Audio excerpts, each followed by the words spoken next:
जय हिंद दोस्तों, welcome back to job ट्रिया। आई होप कि आप लोग अच्छे होंगे। एक बार फिर आप सभी का बहुत बहुत वेलकम, बहुत बहुत स्वागत।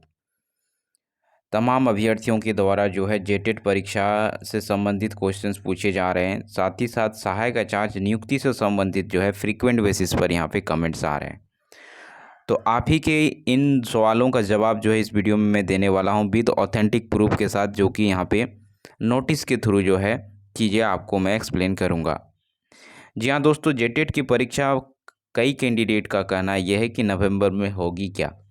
तो इसका मैं पूरे जो है फैक्ट के साथ, जो है रियल सिचुएशन के साथ जो है मैं आपको सारी चीज़ें एक्सप्लेन करने वाला हूँ। साथ ही साथ सहायक आचार्य की भर्ती जो है, यानी नियुक्ति जो है वो क्या हो पाएगी क्या इस गवर्नमेंट से, इस पे भी बात करेंगे। क्योंकि बता दें कि जैसे कि आपको तो सारा चीज़ सिनेरियो मालूम ही है। रिसेंटली अभी जैसे कि चीज़ें अगर आप देखेंगे तो हो क्या रहा है झारखंड में, कि अभी गवर्नमेंट जो है नियुक्ति को देने के तो फिराक में है, बट कानूनी अड़चन की वजह से जो है सारी प्रक्रियाएं बाधित हो चुकी है।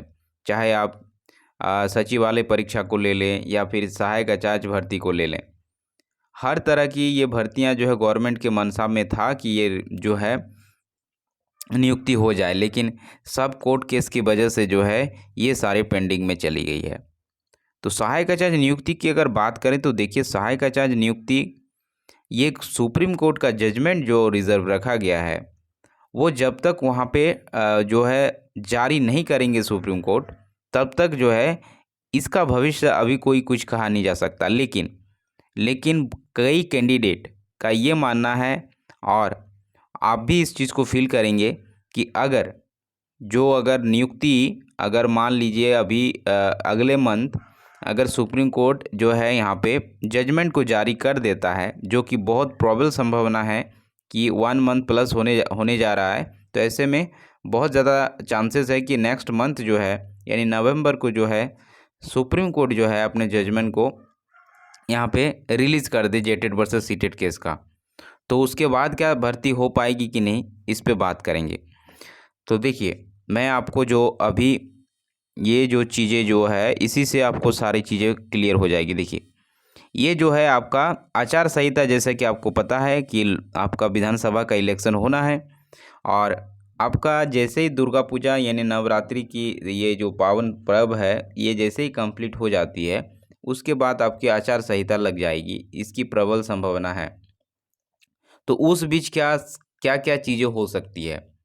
तो देखिए, यहाँ पे अगर आप देखेंगे, फर्स्ट में क्वेश्चन किया जा रहा है कि क्या आदर्श आचार संहिता लागू होने के पश्चात आयोग द्वारा किसी प्रतियोगिता परीक्षा हेतु नया विज्ञापन प्रकाशित किया जा सकता है अथवा नहीं, या न्यू वैकेंसी आ सकती है कि नहीं आचार संहिता के दौरान। तो बिल्कुल नहीं आ सकती है। यहाँ क्लियरली कहा गया है कि नया वैकेंसी कोई नहीं जारी किया जा सकता। सेकंड क्वेश्चन है, यहाँ देखिए, यदि नियुक्ति संबंधी विज्ञापन पूर्व में प्रकाशित है तो क्या आदर्श आचार संहिता लागू होने के उपरांत परीक्षा हेतु आवेदन प्राप्त किया जा सकता है अथवा नहीं। यानी पहले ही अगर विज्ञापन रिलीज कर दिया गया है कोई वैकेंसी का, तो आदर्श आचार संहिता लागू होने के बाद जो है परीक्षा हेतु आवेदन पत्र जारी किया जा सकता है, यानी एडमिट कार्ड वगैरह जारी किया जा सकता है। तो बिल्कुल ये किया जा सकता है। यहाँ पे हाँ लिखा हुआ है, देख सकते हैं। यानी इसको आप जेटेट से रिलेट करें, यानी जेटेट का तो फॉर्म पहले से ही भरा हुआ है, फिल किया जा चुका है। आप बोलेंगे कि इसकी परीक्षा होगी कि नहीं, तो इसी से क्लियर हो जा रहा है कि आचार संहिता से ये परीक्षा बाधित नहीं होगी। यानी अगर यहाँ पे गवर्नमेंट चाहे और जैक चाहे तो यहाँ पे जो है परीक्षाएं कंडक्ट कराई जा सकती है, लेकिन जेटेट की परीक्षा कंडक्ट नहीं कराने के पीछे का एक रीज़न ये हो सकता है कि आपका रिवाइज्ड जो है आपका सिलेबस जारी नहीं किया गया है। उसके बाद जो है आपका करेक्शन विंडो भी ओपन करना होगा, फिर जो है एग्ज़ाम कंडक्ट कराई जा सकती है। इसलिए बहुत ज़्यादा प्रबल संभावना ये बन रही है कि आपका इलेक्शन के बाद ही ये परीक्षा हो, क्योंकि और ज़्यादा टाइम यहाँ पे बचा नहीं है। अक्टूबर चल रही है, नवंबर में पॉसिबिलिटी यहाँ पे होने की दिखती, अगर एक केस में भी दिखती, अगर सिलेबस जो है पहले ही जारी होता और अभी कोई कुछ दिक्कत नहीं था, तो नवंबर में आपकी परीक्षा हो जाती। लेकिन अभी आपका रिवाइज सिलेबस जारी होगा, फिर जो है आपका करेक्शन विंडो भी ओपन किया जाएगा। फिर जो है यहाँ पे स्टूडेंट डिमांड करेंगे कि इस रिवाइज जो है सिलेबस जारी किए हैं तो कम से कम 1-1.5 महीने का परीक्षा का जो है तैयारी का तो टाइम मिलना चाहिए। तो उस हिसाब से आपका ये एग्ज़ाम नेक्स्ट ईयर बहुत ज़्यादा जो है चांसेस है कि आपकी परीक्षा हो जाए। हालांकि आप प्रिपरेशन करें, होने का यहाँ कुछ भी हो सकता है, लेकिन इतना तो संभावना आप क्लियर कट समझ रहे हैं कि जेटेट की परीक्षा कंडक्ट कराई जा सकती है आचार संहिता लागू होने के बावजूद। देखिए नेक्स्ट पॉइंट है आपका, नेक्स्ट क्वेश्चन है, यदि नियुक्ति संबंधी विज्ञापन पूर्व में प्रकाशित है एवं आवेदन प्राप्त है तो क्या आदर्श आचार संहिता लागू होने के उपरांत परीक्षा में सम्मिलित होने हेतु प्रवेश पत्र निर्गत करते हुए परीक्षा आयोजित कराई जा सकती है अथवा नहीं? तो वही चीज़ है कि यहाँ पे कराई जा सकती है। यदि आयोग द्वारा पूर्व में परीक्षा आयोजित की जा चुकी है तो क्या आदर्श आचार संहिता लागू होने के उपरांत सामान्य मेधा सूची के आधार पर अल्प सूचीबद्ध अभ्यर्थियों के प्रमाण पत्रों की जांच कार्यक्रम आयोजित किया जा सकता है अथवा नहीं? तो यहाँ पे नहीं किया जा सकता।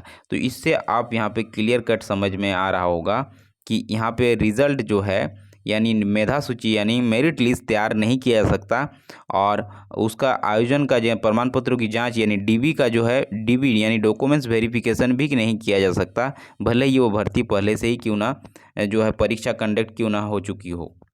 तो यहाँ से आप रिलेट कर सकते हैं सहायक आचार्य को। यदि आयोग द्वारा सामान्य मेधा सूची के आधार पर अल्प सूचीबद्ध अभ्यर्थियों के प्रमाण पत्रों का जांच कार्यक्रम आयोजित किया जा चुका है तो क्या आदर्श आचार संहिता लागू होने के उपरांत परीक्षाफल प्रकाशित किया जा सकता है अथवा नहीं? तो यहाँ पे परीक्षाफल यानी यहाँ पे अगर देखिएगा तो रिजल्ट भी जो है यहाँ पे जारी नहीं किया जा सकता, क्लियरली लिखा हुआ है। यानी आप यहाँ पे समझ जाइए कि सहायक आचार्य जो आपकी भर्ती है 26,001 पदों की, ये आप जो है इस सरकार से नहीं होगी। मतलब इस सरकार इन द सेंस कि इस ईयर आपकी नहीं होने जा रही है, ये आपका जो है अब नेक्स्ट ईयर ही पॉसिबिलिटी है, क्योंकि अगर सुप्रीम कोर्ट अगर जजमेंट को रिलीज भी कर देता है नेक्स्ट मंथ तक तो पर भी जो है आचार संहिता तो लग ही जानी है इस महीने के लास्ट में, तो पर भी यहाँ पे नियुक्ति प्रक्रिया जो है यहाँ पे संपन्न नहीं करा पाएगी। तो ये आपका क्लियर कट हो गया दोस्तों। आई होप कि आपको क्लियर हो रहा होगा सारी चीज़ें। तो यहाँ पे ये जो है आपका होने वाला है। और लास्ट में क्वेश्चन देखिए, यदि आयोग द्वारा किसी विज्ञापन के आलोक में परीक्षाफल प्रकाशित किया जा चुका है तो आचार संहिता लागू होने के उपरांत अधियाची विभाग की नियुक्ति हेतु अनुशंसा भेजी जा सकती है अथवा नहीं? तो इस केस में भी जो है अनुशंसा भी जो है नियुक्ति संबंधित नहीं भेजी जा सकती, यहाँ पे क्लियर कट लिखा हुआ है। यानी आपके ये सारी चीज़ें अब आने वाले 2-3 महीने में होनी है दोस्तों। तो यानी जो भी कॉम्पिटिटिव एग्ज़ाम का प्रिपरेशन झारखंड से संबंधित कुछ भी भर्ती का कर रहे हैं या फिर एग्ज़ाम दिए हुए हैं तो आप लोग क्लियर कट यहाँ पे समझ जाइए कि अगर आप लोग आशावादी हैं कि क्या कुछ होने वाला है तो क्लियर है, आपको इसी नोटिस के अकॉर्डिंग ही सारे एक्टिविटीज़ होता हुआ नज़र आएगा। यानी आपको अब करना क्या है, आप खुद देखें।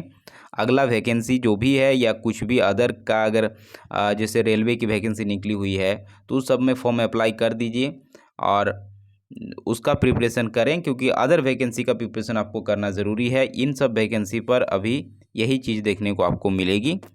तो यही थी दोस्तों अभी की अपडेट। वीडियो कैसी लगी कमेंट बॉक्स में ज़रूर कमेंट कीजिएगा। Thanks for watching.